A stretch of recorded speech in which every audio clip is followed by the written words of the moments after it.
मरियम नवाज साहिबा को कैंसर का आर्जा लाहक है। मरियम नवाज साहिबा के इन बयानात में कितनी सदाकत है। वो कहती हैं कि इसका इलाज पाकिस्तान में मुमकिन नहीं है। दुनिया के दो ही ममालिक हैं, एक स्विट्जरलैंड है और दूसरा अमेरिका। तो इसका इलाज जो जनरल कॉमन डिजीज़ हैं उसका तो बिल्कुल पाकिस्तान में मुमकिन है। सब ये बीमारी जो है ये कैसे लाहक होती है इंसान को?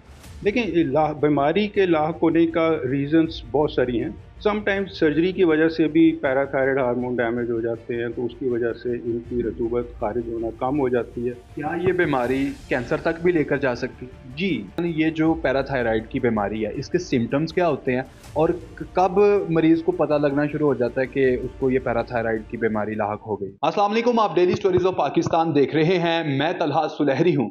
नाजरीन, आजकल सोशल मीडिया पर मरियम नवाज साहिबा की बीमारी को लेकर सोशल मीडिया सारिफिन काफी डिस्कशन कर रहे हैं।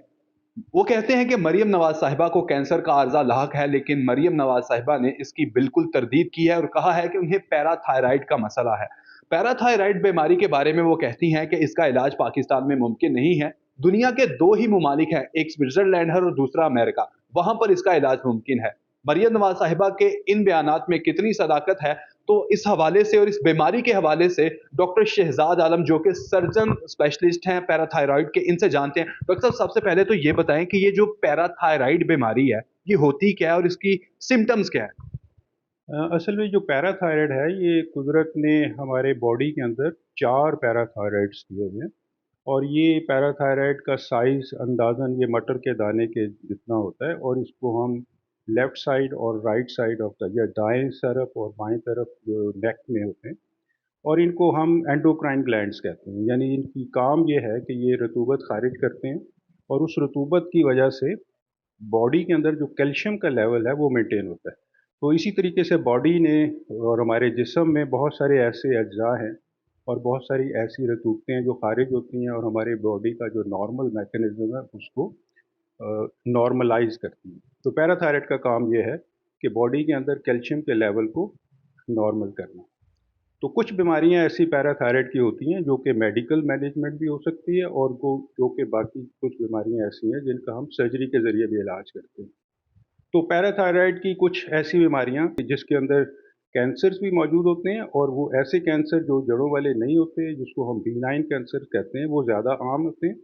जो मेलिग्नेंट कैंसर होते हैं वो बहुत ही रेयर होते हैं।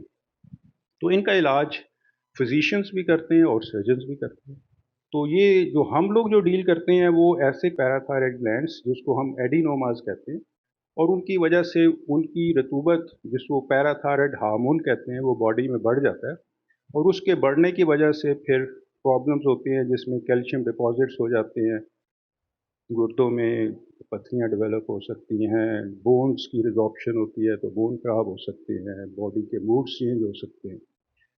तो ये तो प्रॉब्लम ऐसे हैं जो कि पैराथायराइड के इंक्रीज़ होने की वजह से होती है, और जब वो इंक्रीज़ होता है तो ज़ाहिर है पैराथायराइड का साइज़ बढ़ जाता है।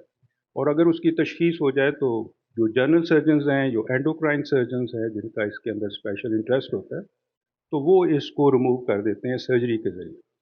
तो ये एक बहुत कोई अनकॉमन डिज़ीज़ नहीं है। तो इसमें हमारे मुल्क में बेशुमार सर्जन्स जितने भी हैं वो तमाम मुख्तलिफ़ तरीक़ों से इसका इलाज करते हैं, चाहे वो ओपन सर्जरी से हो या एंडोस्कोपिक सर्जरी से हो। तो इसका इलाज जो जनरल कॉमन डिजीज़ हैं उसका तो बिल्कुल पाकिस्तान में मुमकिन है, और इसका इलाज हम लोग करते हैं। सब ये बीमारी जो है ये कैसे लाहक होती है इंसान को? देखिए, बीमारी के लाक होने का रीज़न्स बहुत सारी हैं। या तो पैराथायराइड हार्मोन्स खुद से बढ़ना शुरू हो जाता है, और उसकी वजह से एक ट्यूमर डेवलप हो जाता है, और उस ट्यूमर का साइज़ आहिस्ता-आहिस्ता बढ़ता है। जब वो बढ़ेगा तो रतूबत भी ज़्यादा ख़ारिज होगी। इसी तरीके से अगर किसी फ़ंक्शंस के अंदर कैल्शियम की लेवल बहुत कम हो जाएँ तो ज़ाहिर है एक हार्मोन्स को ज़्यादा काम करना पड़ेगा, एक ऑर्गन को ज़्यादा काम करना पड़ेगा, तो उसकी साइज़ बढ़ जाता है। समटाइम्स सर्जरी की वजह से भी पैराथायराइड हार्मोन डैमेज हो जाते हैं, तो उसकी वजह से इनकी रतूबत ख़ारिज होना कम हो जाती है। तो उसकी अलामात डिफरेंट होती हैं, जिसको हम दोबारा से किसी तरीके से कैल्शियम दे के या पैराथायराइड हार्मोन या विटामिन डी दे के बेहतर किया जा सकता है। तो मुख्तलिफ़ बीमारियाँ होती हैं जो कि कुछ तो कॉमन हैं और कुछ बहुत रेयर डिज़ीज़ भी होती हैं। लेकिन जो कॉमन डिज़ीज़ेज़ हैं उसका हम सर्जरी के ज़रिए इलाज करते हैं, और कुछ ऐसी डिजीज़ हैं जिनका फिर एंडोक्रिनोलॉजिस्ट जो हैं, जो कि फिजिशियंस हैं, जो कि इसमें माहिर होते हैं, फिर वो इसको फर्दर मैनेज करते हैं। क्या ये बीमारी कैंसर तक भी लेकर जा सकती है? जी, पैराथायरॉयड हार्मोन का कैंसर अगरचे ये बहुत रेयर है, लेकिन हो सकता है। और ये बिल्कुल जिस तरह से ये एक एडिनोमा डेवलप होता है जो कि एक बीनाइन ट्यूमर है, यानी वो जड़ों वाला ट्यूमर नहीं होता, तो इसी तरह से पैराथायरॉयड हार्मोन का कैंसर भी डेवलप हो सकता है, लेकिन वो रिलेटिवली बहुत कम है। एक कहा जाता है कि मिनिमल इन्वेसिव सर्जरी कोई नाम है, जी, तो वो टेक्नोलॉजी पाकिस्तान में है सर्जरी? जी, मिनिमल इन्वेसिव सर्जरी जो है वो अगर आप देखें तो मैंने आज से कुछ साल पहले I was overly the first surgeon जिसने मिनिमल एक्सेस सर्जरी के ज़रिए पैराथायरॉयड हार्मोन को ट्रीट किया था और उसको रिमूव किया था पैराथायरॉयड एडिनोमा को। लेकिन ये भी ज़ाहिर है आहिस्ता-आहिस्ता ये एक्सपर्टीज़ डेवलप हो जाती है और इसका इलाज इस तरीके से भी ये एक वन ऑफ द मेथड है जो कि हम जिससे कोशिश की जाती है कि गले पे स्कार ना आए और हम इसको ऐसे तरीके से रिमूव करें ताकि वहाँ पर चीरा बड़ा देना ना पड़े और पैराथायरॉयड का जो एडिनोमा है वो भी रिमूव हो सके। सर एक जो रिवायती तरीका है इसका ट्रीटमेंट करने का या सर्जरी करने का, वो सस्ता है या ये सस्ता है, ये जो मिनिमल इन्वेसिव सर्जरी वाला मेथड देखिए है? बहुत ज़्यादा कोई कॉस्ट में डिफरेंस नहीं आता, क्योंकि इक्विपमेंट अगर अवेलेबल हो तो फिर कॉस्ट का कोई इतना ज़्यादा डिफरेंस नहीं आता, टाइम ड्यूरेशन बाज़ औक़ात बढ़ जाता है, तो थोड़ी-सी गैजेटरीज़ की अगर कॉस्ट आप देख लें तो थोड़ा-सा महँगा पड़ जाता है।